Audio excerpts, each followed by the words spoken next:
Today we were given the opportunity to check out the 2021 Ford Bronco. This is the big Bronco, the full-size version, and we literally have about 5 or 10 minutes to sneak around, take some video, and take some photos. So I'm not going to be able to give you a really big in-depth look at this vehicle right now, but I just wanted to show you some of the features and give you an idea of what this vehicle actually looks like. So just for a little bit of a primer, I'm sure you're probably already familiar, but this has two engine options. It'll have a base 2.3 liter 4-cylinder engine, deliver 270 horsepower, 310 pound-feet of torque, but it will have an available 2.7 liter V6 engine. It will deliver 310 horsepower and 400 pound-feet of torque. Base price is going to be just under $30,000, and if you want the first edition model, which is that right there, and unfortunately you can't have it because they're already sold out, but if you wanted it and it was still available, it would be about $60,000. So one thing I want to show you before I flip the camera around and start checking out the features is the actual size proportion. So I'm going to crawl under this little guardrail right here. I just want to stand next to the vehicle to show you how big it actually is. I'm about 5 feet tall, and as you can see, I'm going to have problems reaching the top of that. Not your small vehicle, definitely your full-size Bronco, and the tires are almost as big as I am. They probably weigh more than I do. Let's start with the exterior of the vehicle and take a quick look here. So first off, you have these headlights, which harken back to the original model from the 60s. It's very retro, very cool, and as you can see, this is the big Bronco, so this is a lot bigger than the Sport, and it looks a little bit beefier, meatier, and just all around cooler, frankly. So you have these right here, which are trail sights, and that's kind of cool. I don't know if you're going to be able to see it in here, but these words that are stamped in here, it says, "Lift me, baby." So that's a cool little Easter egg that is kind of unexpected. These, I believe, are the 33-inch tires, but I think you can go up to 35 inches. You walk around, and you have a little bit of a cargo area here. I love the mat with the Bronco on it. So something you're going to notice is you're going to have that dancing pony in a lot of different places here. So they really went all out with the logo surrounding the vehicle inside and out. I'm really loving this baby blue paint that they've got going on. I'm sure there's a special color with it. I just don't know what it is. All right, lift. So this is the Badlands model that we're looking at right now. And we do have a first edition over here. I'll probably try and sneak a peek in there really quick. You've got these hand grips here. So again, Bronco, Bronco, Bronco. This happens to be the 7-speed manual, so that's really cool. And as we know, you can get the 35-inch tires now with the 7-speed manual. That wasn't going to be available, and now it is. You have a little Easter egg right here. I'm like, can you see it? Yes. So this is the coordinates for the what is it, King of Hammers. This is where they test the Broncos. So that is on the roof, and you can see it when you put the top back. So you have some really cool auxiliary switches there. And I would note that because this is the Badlands model, this is meant to get dirty. So all of these switches and everything are waterproof with silicone coating, so that, you know, if you get mud inside the vehicle, you can handle it. And I feel like, let's see, I know that somewhere, and I feel like it's in the Badlands model, there are drainage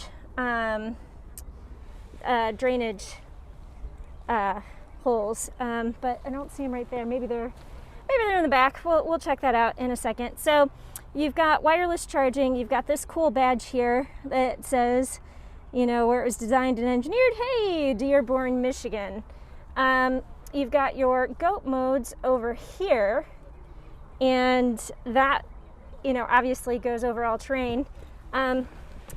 another Bronco. I'm totally climbing over this so that I can do a quick start of the vehicle, because I think we're going to have some cool startup screens going on. So this is the manual, so I put my foot on the clutch. Let's see.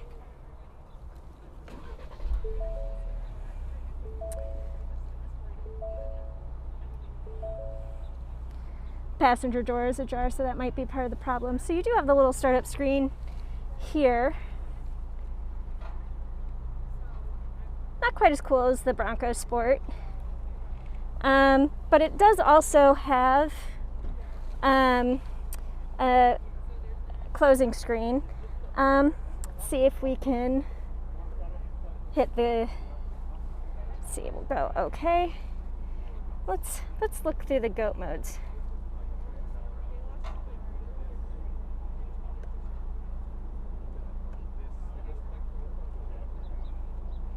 It's a nice little graphic.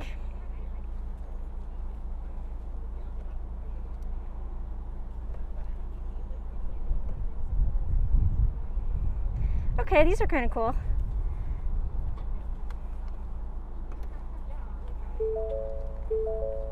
Of course, it's going to do all these weird things that I don't want it to do. I just want to scroll through and look at the graphics. All right. It's going to be cranky. I think we got an idea of what the graphics look like. It's in reverse, so you can see the backup camera right now. I'm going to go ahead and shut it off. But one thing I would like to point out that is kind of cool on the Bronco is that it has an off-road trail map, and you can use it when you don't have cell service. So I think that's kind of a cool feature. Because obviously when you're going to be going off-road, you're probably not really going to have access to the cell service, at least hopefully if you're doing it right. All right, so taking a quick look, you've got these really nice seats. I think he said that these are actually leather. I don't have a Monroney sticker sheet to be able to tell you, but they're pretty comfortable. I like the stitching. Something else to point out, the switches for the windows are all right here, because you can actually take the doors off pretty easily. So you want to be able to have your switches accessible. All right, and something else to point out, because you can take the doors off, this is unique to Bronco. They put the side mirrors actually on this A-pillar here, so that when you take your doors off, you still have your side mirrors. And that is something that the Wrangler does not do. So I think that's kind of a cool feature. And it's kind of funny, because Wrangler has actually now come out with an aftermarket, a Mopar aftermarket feature that will attach mirrors to your to your A-pillar once you take your doors off. So definitely something that is cool and necessary, according to some people. All right, what else do we want to look at? Just kind of exciting to get a first look at this vehicle. This is a manual top, so you have to actually undo the latch, and then you will push it back yourself. Of course, I'm a little bit too short for that, but the guy who did it was much taller than me. Taking a look at the back seat, you've got the little stretchy pocket. Let's see. I have to say I like the little handholds. Help me in. Another little Bronco guy there. You have your window switches again on the center, so when you take the doors off, you have an actual plug, and then let's see, a couple of USB, so you have a USB-C and a USB-A port. That's nice.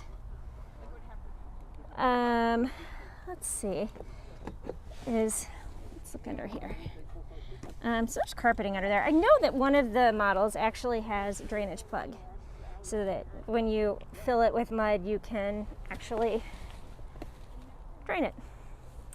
Let's take another quick look at the interior. Not able to drive these vehicles today, but just a quick opportunity to take a look at them in real life.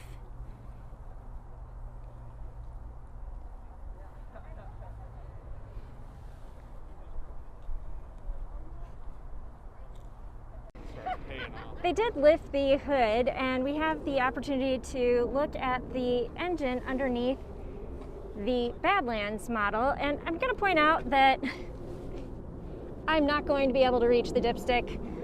I will be able to reach the battery pack, but everything else is, I guess if I come around the side here, I'll be able to hit the washer fluid, or the windshield washer fluid. But yeah, that dipstick, I am clearly going to need a ladder to check my oil. In addition to the Badlands model, we also have the first edition, which unfortunately is already sold out, but I figured I'd take a look inside here because it's a little bit different. This one has the automatic transmission, and again, you will see a whole bunch of Bronco logos and dancing ponies throughout the vehicle. I'll point out your hand grip is here rather than on the A-pillar, so to get into the vehicle you just simply grab that. Of course I'm wearing high heels, so it's not going to be that easy, and pull yourself up. And you know, the cabinet looks very similar. This is a 12-inch screen. It will also have the off-road trail maps, but the stitching and the details on this vehicle are a little bit more high-end and a little bit different. So one thing I would like to point out, when I posted a lot of video about the Bronco Sport on social media, people were like, ugh, it looks so cheap. I can't believe how cheap it looks. Well, that is your basic baby Bronco version, and it's definitely meant to be a little bit more expensive. But the full-on big Bronco definitely has some more high-end finishing touches. I think it looks a little bit nicer. It, you know, still has some plastic touches because, again, this is meant to go off-road and get a little dirty. But overall, I think that, you know, from the gear shift sleeve to the silicone touches around the dials and knobs, you know, all around this just looks a little bit more high-end and upscale. And by the way, I'm totally loving this two-tone leather that's going on here. In addition, you do get all 4 doors that come with it. On all the other trim levels, they are available options. We found them to be quite invaluable. So we have a couple bags here. You'll notice they have a really good diagram on there. That's Jordan proof. That's my name. That's why I call it that. It's just a diagram highlighting this is the door that it goes on to. And then in the back also, there's little kind of 4 like books on a bookshelf. It highlights where that door goes in relation to the other doors in the back, because you'll see they have those clips at the top. They all clip into one another, and then there's this big like 8-foot octopus or 8-point octopus that goes in the back, and that's your harness. So that's going to keep them from rattling around and banging into each other. So they do recommend you put the bag on first, but it's your door, you know, so you can kind of do what you want. Brian's our expert here, so slides it on. I'll let him do it on his own, so that I don't have to do anything. The doors are they're pretty manageable. 48 pounds for this rear door, 61 pounds for the front door, which is exactly why we're going to be showing you the lighter of the 2 doors. We're not suckers here. We're doing this for like 3 months. So, but what Brian's doing, there's a bolt that goes up, and there's a bolt that goes down, and those are your 2 hinges right there. Okay. Couple turns of the ratchet is all it takes to loosen that to the point where you just can loosen it by hand. So this is your top bolt, it's a little bit longer, and then your bottom bolt's a little bit shorter. After he's unplugged his electric, voila, there you go. So I don't know if you want to show him kind of what we can see on the inside there. There's your guts. So that's your bottom bolt, your top bolt. How heavy? 48 pounds. 61 pounds for the front door. And these bags are felt lined, they're very durable, they give you 6 handholds there. They do have a little scoop cut out on all of these where it says lift. So if you've got your own garage set up or something like that, you can just hoist it out nice and easy. These bags are really, really useful as well, because they give you all the tools you need. But they have zip pockets, so when you're out on the trail, these are invaluable. Make that a habit. Don't just put them somewhere in your pocket, because you're going to lose them. Now, the more difficult of the two is to put it back on, but only by like a little bit. So we give you actually this little blue kind of dart thing right here. This tool is what you thread in the bottom. And that's gonna, so this top hinge protrudes a little bit more, so that's a bit easier to find. This bottom one, they put that in there, and then you find that, and then you hinge it on that top, and it's, boom, it's in. Once you've gotten that door in, once you thread the needle with this, take it out, move it onto your other doors. They don't give you 4, they just give you 1. So again, zip pockets are your friends. They give you these little rubberized pieces that you can put on while you're putting your doors on. So that's going to protect some paint on paint, because you are merging the door into the body. You know, your first couple times where you're not used to it, you want to be careful with that. So they really have thought of everything. Anywhere where you see a bolt that's exposed, we give you the tool to take these off. So you can remove the fenders, you can remove the doors, aluminum sides, fenders, aluminum doors, aluminum hood, steel frame, and then you've got this reinforced steel frame right here. The best part about the Bronco, in my opinion, the absence of a roll bar. But you're not sacrificing any safety though, because this is still reinforced steel right here. A lot better to see on that one with the bonnet down, or the top down. Really, really nice. That was our quick look at the 2021 Ford Bronco. I hope you enjoyed crawling around the vehicle with me a little bit. Thanks for watching, and I will see you down the road.